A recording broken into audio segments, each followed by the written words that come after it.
নমস্কার বন্ধুরা, সুইটির সহজ রান্নায় আপনাদের অনেক অনেক স্বাগত। আজ আপনাদের সঙ্গে শেয়ার করব চিংড়ি মাছের সহজ একটি রেসিপি।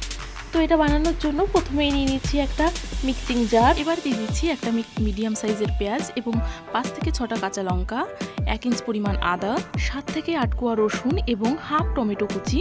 সামান্য জল দিয়ে একটা স্মুথ পেস্ট বানিয়ে নিচ্ছি। তো এটা বানানোর জন্য আমি নিয়ে নিচ্ছি একটা কড়া।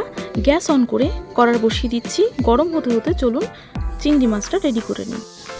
তো চিংড়ি মাছের মধ্যে আমি দিয়ে দিচ্ছি 1 টিস্পুন হলুদ গুঁড়ো এবং স্বাদ মতো লবণ। এটা খুব ভালো করে মিশিয়ে নিয়ে আমি সাইডে রেখে দেব। অন্যদিকে কড়াটাও গরম হয়ে গেছে। এবার দিয়ে দেবো সরিষার তেল। তেল গরম হয়ে গেলে আগে থেকে কেটে ধুয়ে রাখা আলুগুলো দিয়ে দেব। এবার সামান্য পরিমাণ লবণ এবং সামান্য পরিমাণ হলুদ গুঁড়ো দিয়ে ভালো করে নাড়াচাড়া করে নেব।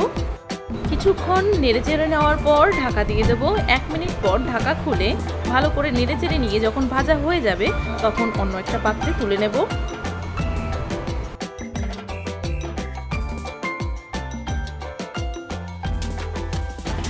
এবার ওই তেলের মধ্যেই আগে থেকে নুন হলুদ মাখানো চিংড়ি মাছটাও ভেজে নেব।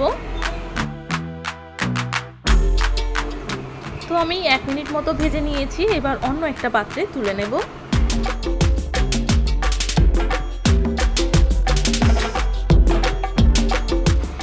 এবার ওই কড়াতেই আরও কিছুটা তেল অ্যাড করে দেব। তেল গরম হয়ে গেলে গোটা গরম মশলা, একটা শুকনো লঙ্কা এবং গোটা জিরা ফোড়ন দিয়ে দেব। 30 সেকেন্ড মতো ভেজে নেওয়ার পর আগে থেকে পেস্ট করা মশলাটা দিয়ে দেব। মিক্সিং জারে যেহেতু অনেকটা মশলা রয়েছে তাই কিছুটা জল অ্যাড করে দিয়েছি এবং ধুয়ে সেটাও দিয়ে দিয়েছি। এবার একটু নেড়েচেড়ে নেওয়ার পর এর মধ্যে অ্যাড করে দেব 1 টিস্পুন লবণ, 1 টিস্পুন হলুদ গুঁড়ো, 1 টিস্পুন জিরা গুঁড়ো, 1 টিস্পুন রেড চিলি পাউডার। এবার আরও একবার খুব ভালো করে নেড়েচেড়ে নেব। এবার এর মধ্যে দিয়ে দেব 4টে কাঁচা লঙ্কা। এটা অপশনাল, আপনারা চাইলে দিতে পারেন। 3-4 মিনিট মতো কষিয়ে নেওয়ার পর মশলা থেকে তেল ছাড়তে শুরু করেছে। এবার এই পর্যায়ে দিয়ে দেব ভেজে রাখা আলু। এবার মশলার সাথে আলুগুলোকে খুব ভালো করে মিশিয়ে নেব। 1 মিনিট মতো কষিয়ে নেওয়ার পর এর মধ্যে জল অ্যাড করে দেব। জল দেওয়ার পর একবার নেড়েচেড়ে নিতে হবে এবং স্বাদ মতো লবণ অ্যাড করে দিতে হবে। এবার ঢাকা দিয়ে রান্না হতে দিতে হবে প্রায় 15 মিনিট। তো 15 মিনিট পর ঢাকা খুলে নিয়ে আরও একবার নেড়েচেড়ে নিচ্ছি। দেখুন আলুগুলো খুব ভালো করে সিদ্ধ হয়ে গেছে। এই পর্যায়ে এর মধ্যে দিয়ে দিচ্ছি ভেজে রাখা চিংড়ি মাছ। একবার নেড়েচেড়ে নিচ্ছি। আরও 2 মিনিটের জন্য ঢাকা দিয়ে দিচ্ছি। 2 মিনিট পর ঢাকা খুলে নিয়ে নেড়েচেড়ে নিচ্ছি।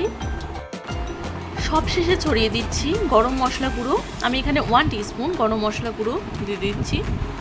এবার নেড়েচেড়ে নিয়ে ঢাকা দিয়ে দিচ্ছি 1 মিনিটের জন্য। তো সবশেষে সার্ভ করে নেওয়ার পালা। এবার অন্য একটা পাত্রে সার্ভ করে দিচ্ছি। এটা খুবই সাধারণ একটি রান্না, আমাদের নিত্যদিনের রান্নায় অনেকেরই কাজে আসতে পারে, তাই রান্নাটি শেয়ার করলাম। তো ভিডিওটি যদি ভালো লেগে থাকে তাহলে অবশ্যই লাইক, কমেন্ট, শেয়ার করবেন। আর নতুন বন্ধু হয়ে থাকলে অবশ্যই সাবস্ক্রাইব করে পাশে থাকবেন।